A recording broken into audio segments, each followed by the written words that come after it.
So thank you all for joining us. I am Ann Morris. I think I've met everyone on the call at this point. I'm the Advancement Director for Episcopal Impact Fund. And apologies from Kathleen that she is not joining us this evening, but she says hello to everyone. Karen, we can move to the next. Oh, okay, Christine, that's fine, of course. If anybody doesn't want to have their video on, that's totally fine. Some quick logistics as we get started and before I introduce our speakers. So obviously you're here today because you're interested in finding out about the benefits of a planned gift. And the session should be really helpful to you, whether you are new to the subject, which I certainly was when I started working on this project, or if you've already set up a planned gift and are interested in digging deeper. And we would love for it, because it's a small, intimate group tonight, to have it be interactive. So please, share a conversation, share your story if it's pertinent to others. And a couple of logistics: if you are okay with having your camera on, go ahead and turn it on. Select gallery mode so that we can all see each other and it kind of feels like we're in a room together, which today we will be again. If you would like to interact, you are more than welcome to unmute at any time to ask questions or have comment. And just to be sure it is fine with everyone, I want to let you know that we are recording this session, and that is so that we can share it with others who were not able to make it tonight on our website after the fact. One big caveat before we start, what Richard very much wanted me to share with all of you. This program does not provide financial or legal advice.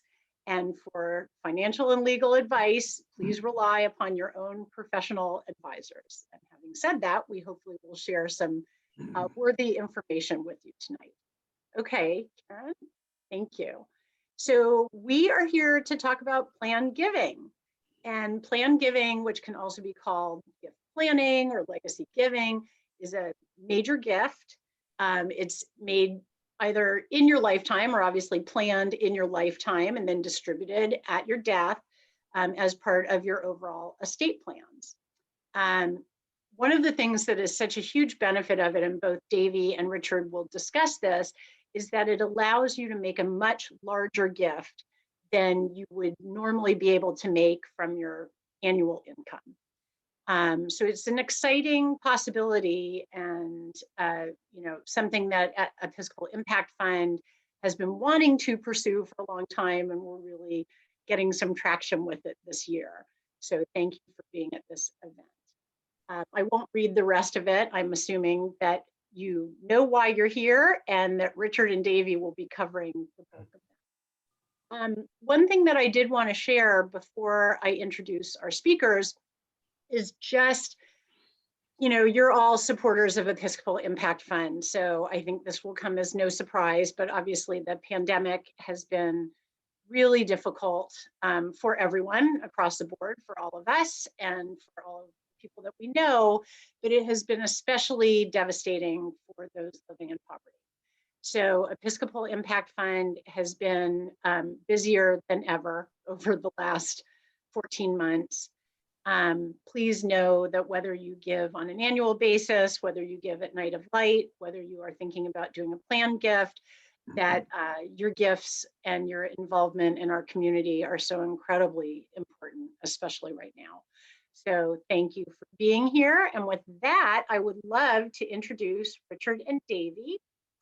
And many of you on the call, I think, already know them or have met them at some point or at your church. Richard Schaper is an absolute expert in this field. We are so lucky to have him here. He's an estate planning specialist, and he is the former head of planned giving for the diocese. And Davey is the director of development for the Diocese of California.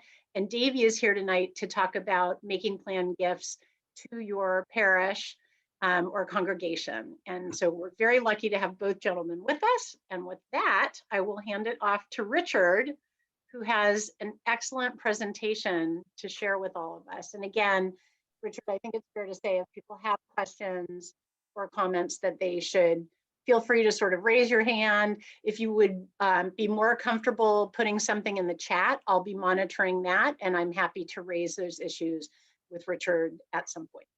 So thank you. Thank you so much, Anne. And I'm so glad to be with you all this evening. I've been looking forward to this.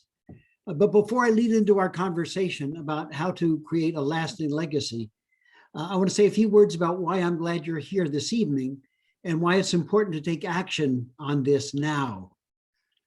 I wonder if any of you knew Liz Colton when she lived at San Francisco Towers, and she was connected with Grace Cathedral and with the Bishop's Ranch. Her late husband, Al, was chancellor of the Episcopal Diocese of Utah. And when he was there, he got word that, of a rather serious diagnosis that he didn't have very long to live. And word got around during the week in the Salt Lake City that this would probably be the last time that Al would be preaching from the pulpit of St. Mark's Cathedral. So the pews were more full than usual on that Sunday morning, and people were straining to hear what Al might have to say.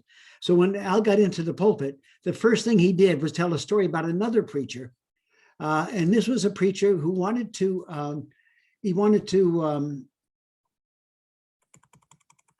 just a minute, I'm having a little computer problem here. I'll get it done in just a minute. There we go. He told a story of another preacher who got into the pulpit one Sunday, and he wanted to drive home to his congregation the fact of their mortality, which was inescapable. And so he got in the pulpit and he looked out on the congregation and he said, "One day, every member of this parish is going to die."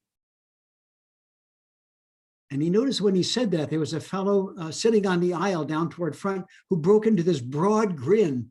And then he could hardly hold himself. He was just chortling to himself. And Al was wondering, well, what's this about?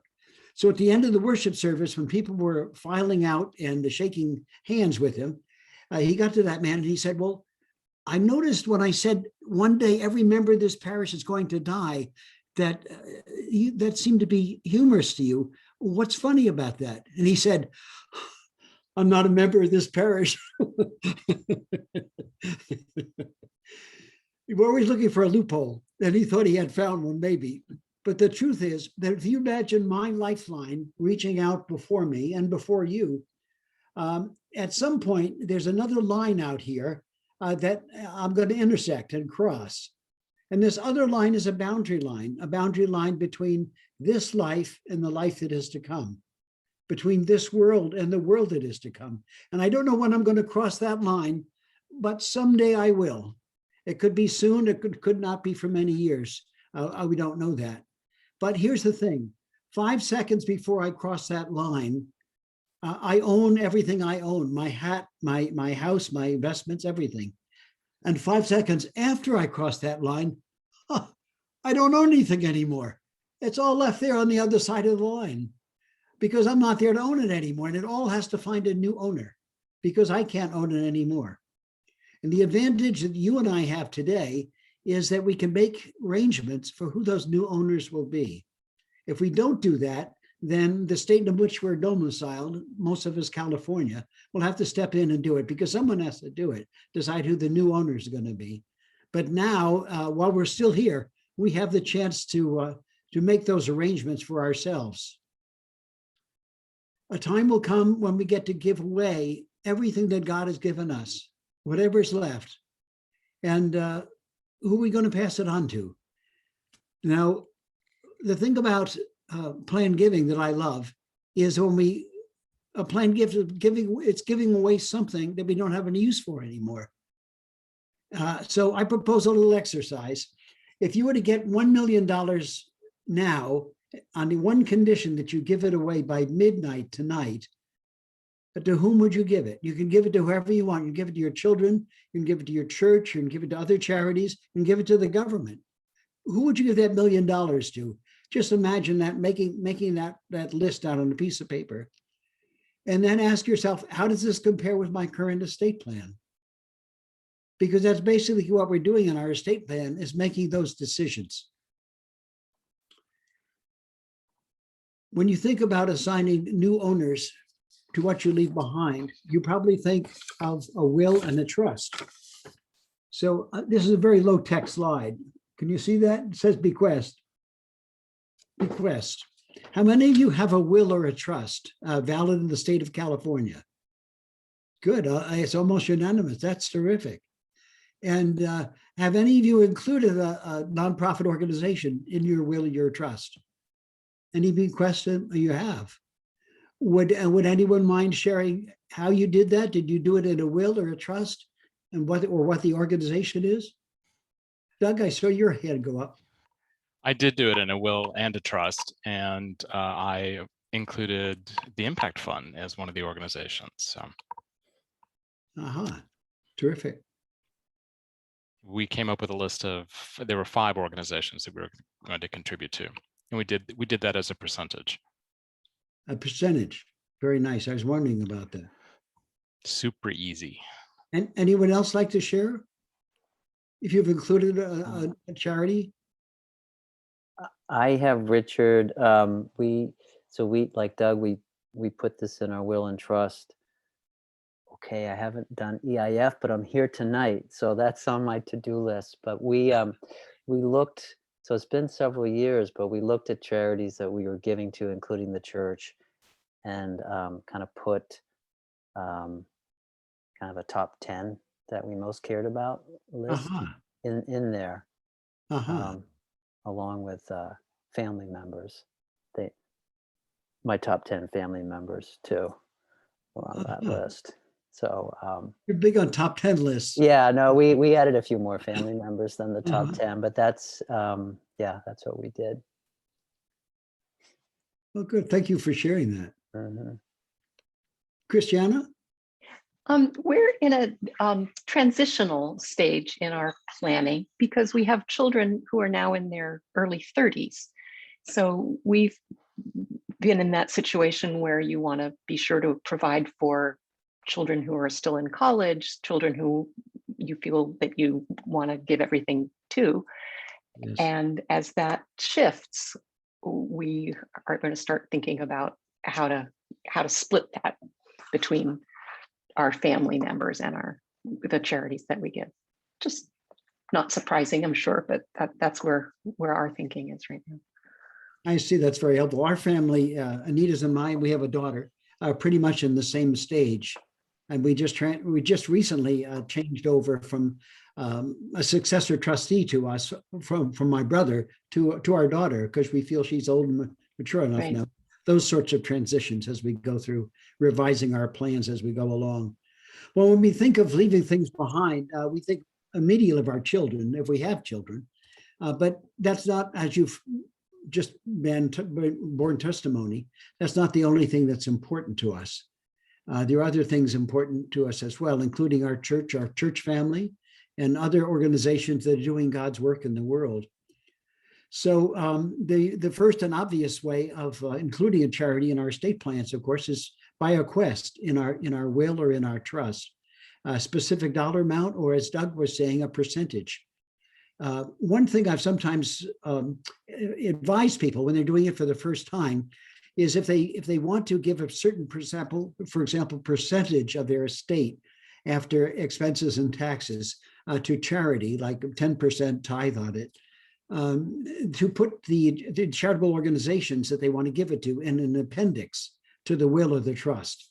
And that way, as they go through life, they can revise that list without having to redo the whole trust and the whole will. That's sometimes helpful. There's a couple at Grace Cathedral, for example, who made the cathedral their fifth child for 20% of their estate. They just did it percentage-wise that way. And I wonder how many, that's one way to do it, to put it in your will or the trust, but another way, which maybe some of you have also done, and that is to make a charity. These are very low-tech slides, as you can see, almost foolproof. I'm the fool. To make a charity the beneficiary of your retirement plan, your IRA. How many have an IRA or 401k or 403b? Yep, that's common. You know, if you do that, you're very lucky, because that's a terrific asset, as you probably realize, to give to charity. For more than one reason. The first reason is those untaxed dollars in a retirement account. If we pass it on to our children, they have to pay income tax on every dollar of it. And that can sometimes really add up. The other thing that makes it a great asset to give to charity is it's so easy to do. If the custodian of your IRA, for example, is with Fidelity or Schwab, one of the discount brokers, they let you do it online. So, when the program's over tonight, you can log on and revise your beneficiaries for your retirement plan. It's that easy, and it's private, and you don't need a lawyer, don't need an attorney. So there's no cost to it, and you can update it whenever you want as you go through life. So that's very nice. What's another great advantage of making your charitable giving that way through your state? It is you haven't given anything away.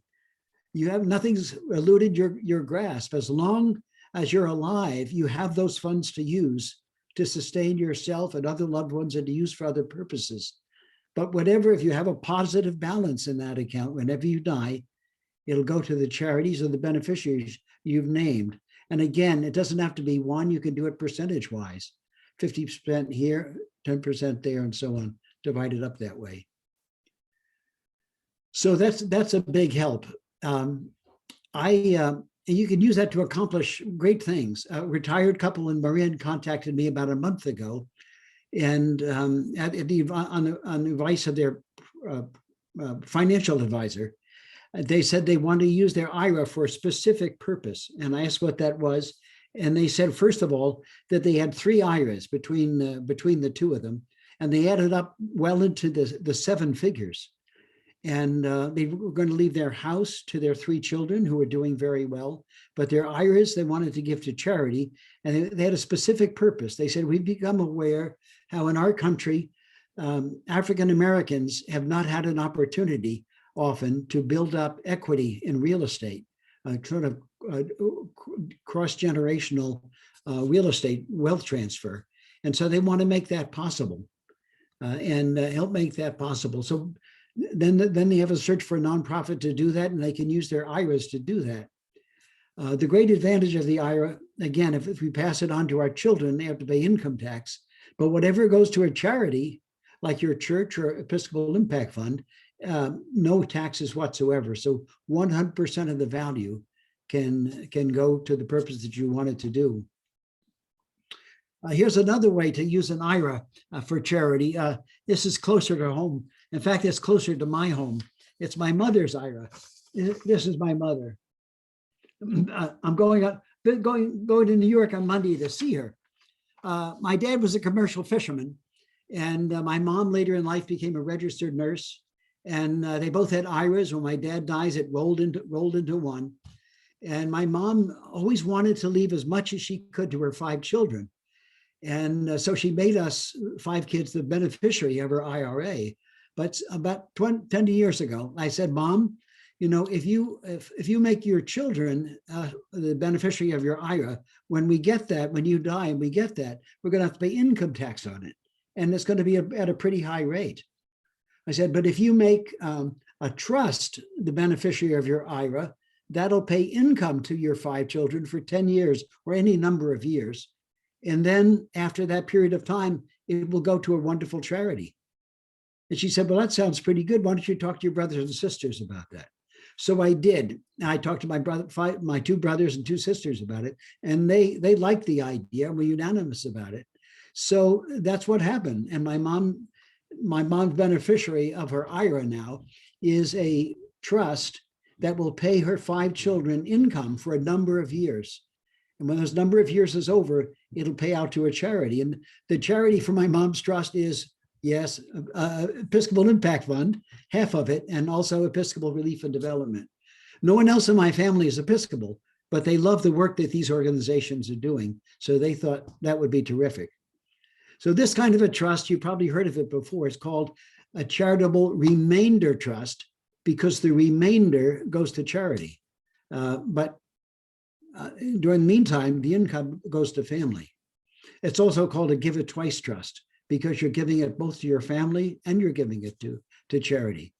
And this is a great way of avoiding capital gains taxes, because if you put low basis assets in there, whether real estate, Davey was talking about that before, a number of people have established CRTs this year at the diocese with low basis real estate. You put it into the trust and it's sold without any capital gains tax. So 100% of the value, it goes to provide lifetime income for whoever the beneficiaries are. So that's a terrific thing. Now, if you like the idea of getting income from your charitable gift, that's the charitable remainder trust. I don't want to miss that slide for you here. If you like getting income from a charitable gift, here's another way to do it. A charitable gift annuity. By any chance, do any of you have a charitable gift annuity? Well, I have 3 of them, 2 in my college and 1 with the diocese. A gift annuity works the same way. You make a gift and then you get lifetime income. And it can be a terrific deal. I once illustrated Davey a charitable gift annuity for a woman named Dell, who was in her 30s, making a huge income, paying big income tax. And she wanted to set up a gift annuity for her congregation to establish and strengthen youth ministry. So she made a gift now, but she was like in her 30s. She didn't want the income to start for 20 years when she might retire. And so her payout on this was 19%. So she got a big charitable tax deduction now because she made the gift now. And then in 20 years, she's enhanced her retirement income. And then she's made a wonderful gift to her church. So that's a wonderful thing with a charitable gift annuity. And on the other hand, if you're 70 now and you want an annuity and start paying income to you right away, you can do that. Right on very low interest rates right now. But if you're 70 and you got a gift annuity now, it would pay about 4.7%. But most of that is not taxed. So the equivalent taxable amount would be 6%. So that's not too shabby in today's interest rate environment, to get 6%. And it's guaranteed. In fact, if you get it with the diocese, all the assets of the diocese back up those lifetime income payments to you. If they draw down on the account, they have to sell the bishop's house. Whatever it takes, it's all backed up with all the assets of the diocese. And you can also use a gift annuity this way to process into low basis assets, like stock, for example. No capital gains. You give the stock to the diocese, if you will, and the diocese sets up your annuity with it, no capital gains tax. Also, you can make someone else the income beneficiary of your gift annuity.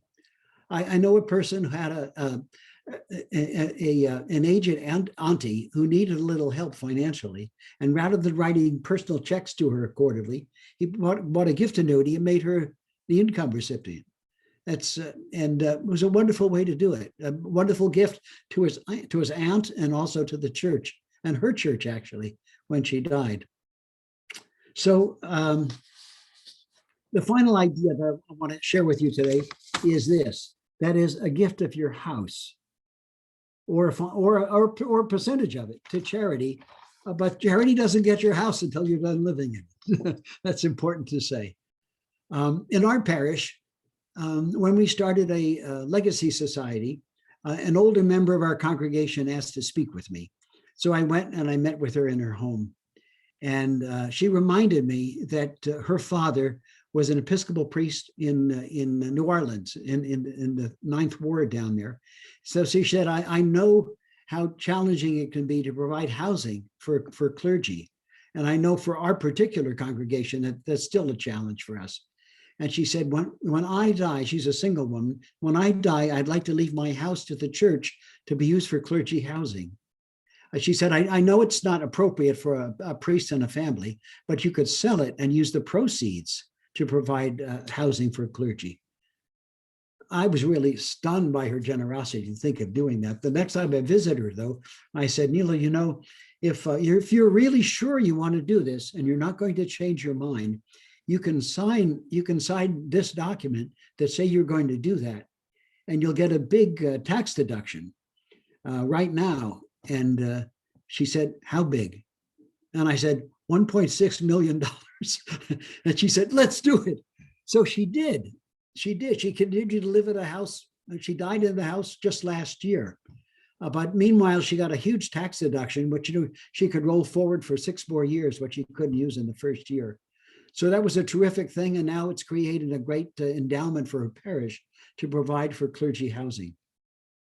There was another couple in the congregation, a Cal graduate, who decided to give part of their house to the church and part to Cal while they're living, just a percentage of it. And so they signed a document giving the church a certain percentage and a similar percentage to Cal. And after they used up the value of that tax deduction after 6 years, then they gave another percentage to Cal and to the church. And then when they used up those tax deductions, they gave another percentage like that. And so whenever the surviving spouse passes away and the house is sold, the proceeds will be distributed, some to the family, some to Cal, and some to the church. So this is a gift that didn't cost them anything. In fact, it really reduced their taxes very significantly in their later years. And it's a wonderful gift to charity. So, you know, when you do that, they're giving away their house, but only after they're done using it. They're giving away something they don't have any use for anymore. I think that's a wonderful thing about planned giving. Some of you may have encountered Lynn Twist in the Bay Area, a wonderful woman. I remember Lynn Twist saying one day, when we give up trying to get more of what we do not need, it frees up oceans of energy to make a difference with what we have. And I thought, wow, that's exactly right. Well, planned giving is making a difference with what we have. And I hope that you will find it as rewarding as I have, and many others as well. You really can make a significant difference and build a lasting legacy. And now, before I hear more from you, your comments and your questions, Davey, why don't you take it away as the development director of the diocese? Sure. Thank you, Davey. Thank you, Richard. Thank you, Richard. I have just a little bit to add because I live in your shadow. You've taught me so much even this evening, so I really appreciate you and all that you have done and continue to do for our church. And I want to thank the Impact Fund for putting this evening together as well. The Episcopal Impact Fund, as you know, is deeply embedded in the work and life of our diocese, supporting ministry in our congregations and in our neighborhood nonprofits. This work itself was born out of a spectacular planned gift, established by a family who wanted to ensure the poor in San Francisco were served and cared for. And so it is the case with many of the congregations in the diocese, perhaps even your own parish, which was founded by a combination of current and planned giving in its day. Look at the names on the stained glass windows and the hymnals on the chalice and paten in the memorial garden. These saints stand with the saints in our stained glass and in our prayer book, and with those who have left an impact on their church. As you're here this evening, you are perhaps asking the question, what will my legacy be? How will my work and the love and loyalty I have given to my congregation over the years be continued when I'm no longer here? The diocese has a long history of working with its congregations and chartered institutions like Episcopal Impact Fund. And you, of course, just heard from one of the saints and champions of diocesan planned giving. The program that was begun more than 3 decades ago in the diocese and stewarded for many of those years by Richard still provides consulting to congregations and institutions on 3 main areas. We will help set up or support an ongoing local legacy society in your congregation or institution. So this includes helping you plan an event or a training, organizing, promoting that work in your congregation or institution. We also promote planned giving throughout the entire diocese through what we call the Bishop's Society, to which all planned giving prospects and members are subscribed. It doesn't cost anything. The benefits are many, including an occasional get together and a chance to share community with each other. This also includes diocesan-wide trainings and workshops, wills writing seminars, and planned giving demonstrations. Finally, and most importantly, we provide consulting advice and direction when asked to help our congregations identify, cultivate, or solicit planned gifts from members. So as you consider how to support the Episcopal Impact Fund with a legacy gift, I want to remind you that the Diocesan Planned Giving Office can help you put these gifts, no matter how complex, together and steer you in the right direction. Our work is free of charge to members of the diocese, and scores of donors over the years have left beautiful combined gifts to their home congregation, the diocesan institutions that inspire them, and the charities and organizations that have sustained them outside their church life. So as Richard was saying, you can create planned gifts through our office that benefit your alma mater, your favorite arts organization, an important social justice organization, as well as your congregation or institutions such as Episcopal Impact Fund or the Ranch, for example. Our ask is that if you run it through our office, at least 50% of your gift stays within the diocese somewhere, and that can be in any combination of diocesan ministries, including your congregation. We've had many donors make incredibly generous gifts to outside organizations and still support, as Richard was enumerating, their congregation and their family. So in short, the Diocesan Planned Giving Office can help you structure a gift that benefits your church and the Episcopal Impact Fund and any number of other worthy causes. We can run illustrations that will show you your tax savings, your lifetime income projections. We can turn your appreciated stock into donations for your church or diocesan institution, and we can help you leave your legacy. As you think through this, do please think about combining your planned gifts and enumerating the very many charities, organizations, institutions that have sustained you in your life. By doing that, we can elevate all of the work that we do and ensure that we can all leave legacies and continue to be those saints that others appreciate when it's their time to come. So I am very excited to work with you and to work with Episcopal Impact Fund and to learn more from Richard and how he continues to support the diocese in his work as we do this work together. Let us help you make the sense of your own giving strategies, make tax-wise choices for your family, and help you plan a gift and leave a legacy.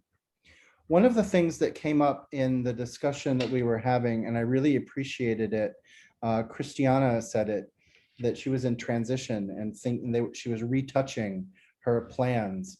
And I want to remind you now that your estate plans are yours to make and play with and change until, as Richard says, you cross that line. We should revisit our plans often. We make them at one point in our lives, and then our needs change, our dependents change, the organizations that we support change, and so our giving should change. So just because you made a decision at some point earlier in your estate planning doesn't mean you can't make new choices now. Some of these things are irrevocable, but some of them you can continue to play with and change as your needs change. So please, please revisit your plans and make sure they're still making sense for what your family needs and what your taxes require. I think we're ready to take some questions, and I'm just thrilled that you're all here and you're thinking about ways to support your diocese, your church, and the Episcopal Impact Fund.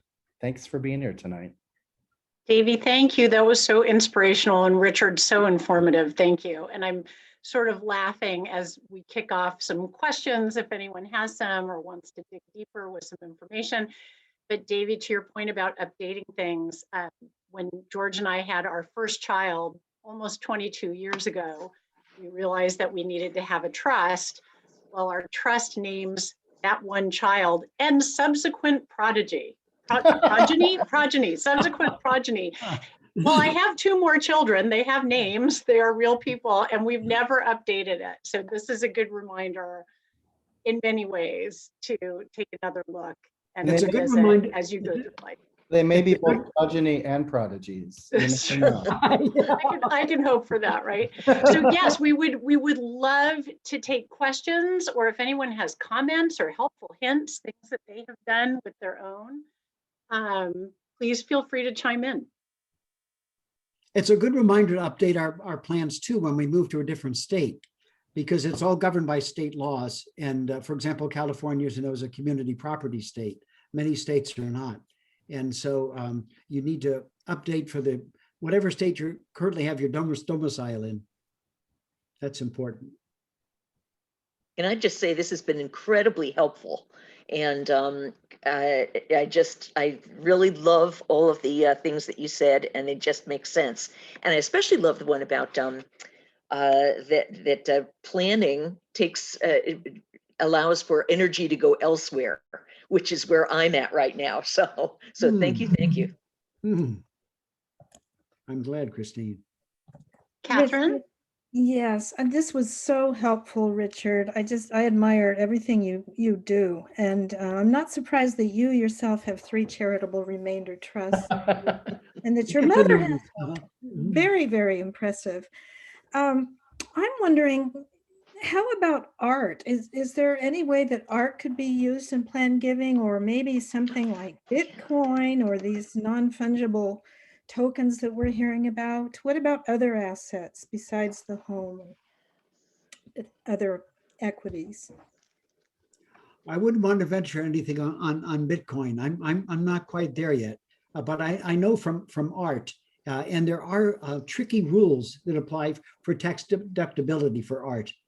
For example, if someone, people in the past inquired about giving some art, say to the diocese or to the cathedral.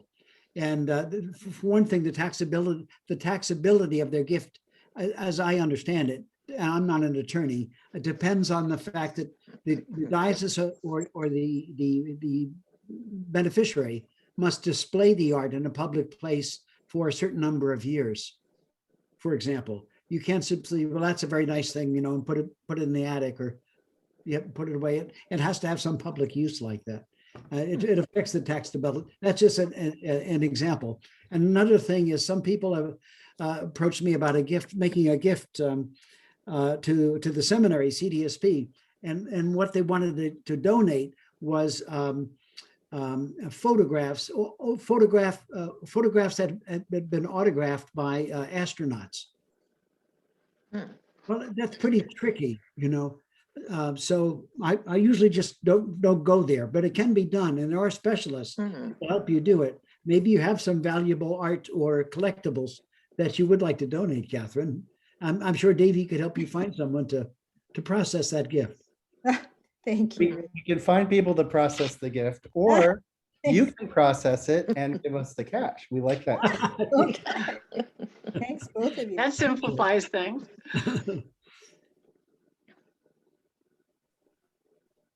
Other questions or thoughts? Davey, I have a question about how you advise folks that, well, EIF and other nonprofits can use money now. So how do you advise folks about giving money today, next year, versus waiting till you cross that line? And what are the advantages or disadvantages of maximizing one versus the other? I think both are important, Peter. And that reminds me, when Gail Greenwell was at Epiphany in San Carlos, she asked me one day if I'd go with her to meet with a senior member of her congregation. And so we went. This was, BC, before COVID, when you could meet with people in their homes. And Walter got right down to business. He said, for many years, I've been on the vestry of this church. I'm not now, but I have been for many years. And I've seen what happens when a big giver to this church dies or moves away. It leaves a big hole in the budget. And he says, I won't hide it from you. I'm one of the major supporters of the congregation now. But I don't want that to happen when I die. And I said, well, Walter, you can endow your gift. And he said, what do you mean endow your gift? I said, well, take the amount of your annual pledge to your congregation, multiply it by 20, and make that a bequest in your will or your trust to the church, to the endowment fund. Because a typical endowment fund pours out about 5% a year. And I said, so even after you're gone, your pledge will still be given every year. And I said, Walter, with regard to your pledge, will be as if you never left. So he said, that's great. And so he's done it. Yeah. So in other Something words, very reassuring about that, Richard. It does happen. We have a group of donors at a congregation here in San Francisco that has put together a pooled investment. So there's a threshold of $100,000 to start an endowment with the diocese. So together they added money in, and they've been adding to it for decades. Well, I just had to run their annual. They asked for their performance. This group of families has now way over $1 million to give this congregation when they can no longer make their pledge. They've seen it all along as their pledge replacement. And that will continue to spin off money every year for that congregation when they're no longer alive to make that gift. What a powerful, and they've done it little by little by little over years and decades to make this an incredible gift to their church. that's Thank terrific. you for sharing that. In terms of relating a future gift and current giving, when I met with this retired couple that want to use their IRAs to help African Americans gain real estate equity, they hadn't identified an organization. I said, well, the first thing is identify an organization that has that mission, is doing that work, and then start supporting them now, starting making some gifts to them now, establish a relationship with them, and let them report back to you how they're using it.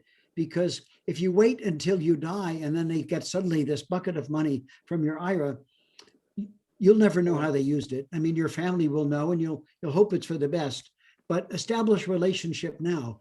And that's the wonderful thing about planned gifts. Like when someone makes a planned gift to Episcopal Impact Fund, they're putting you, the Episcopal Impact Fund, on the level of their children. And that's something that needs to be respected. And that's one of the purposes of a legacy society, is to honor those who have made that connection and set up that relationship with you, because that's really significant. So we had promised everyone that we would wrap up at 5:45. So I believe we will do that and send you on your way for dinner or whatever your evening calls for. But both Davey and Richard are extremely available, very happy to talk. I can easily set up appointments with either one of them, personal appointments, so that you can have a deeper conversation. If you'd like to get in touch with me, the best way right now, since we are working remotely, is via email. That's amorris@episcopalimpact.org. It's on the screen right now. And I believe most of you have my email. You can also find it on the Episcopal Impact Fund website. Thank you all for supporting Episcopal Impact Fund, obviously right now, as you support it. And if you choose to do a planned gift in the future, to Richard's point, we have established a legacy giving society, the Circle of Light. And you also would automatically be part of the Bishops Society, as Davey mentioned. And we just really thank you all for being here tonight and spending a little time with us. This has been so informative, and I'm so grateful to Richard and Davey for sharing their expertise. And I would also like to Thank you. say, I would also like to say that the planned giving section of the Episcopal Impact Fund website is terrific. Thank you, Richard. Really elucidates the different things we talked about tonight. Thank you very much, Richard. Good point. So if anyone wants to find out more, read some stories about other people who have made this gift, Good work, you Ann. can find the information there. Yeah. So thank you all so much. Great to be Thank with you you. all tonight. Thank you. Have a good evening, Thanks and I so hope much. to hear from Thank you. you. Thanks. Thank you. Take care.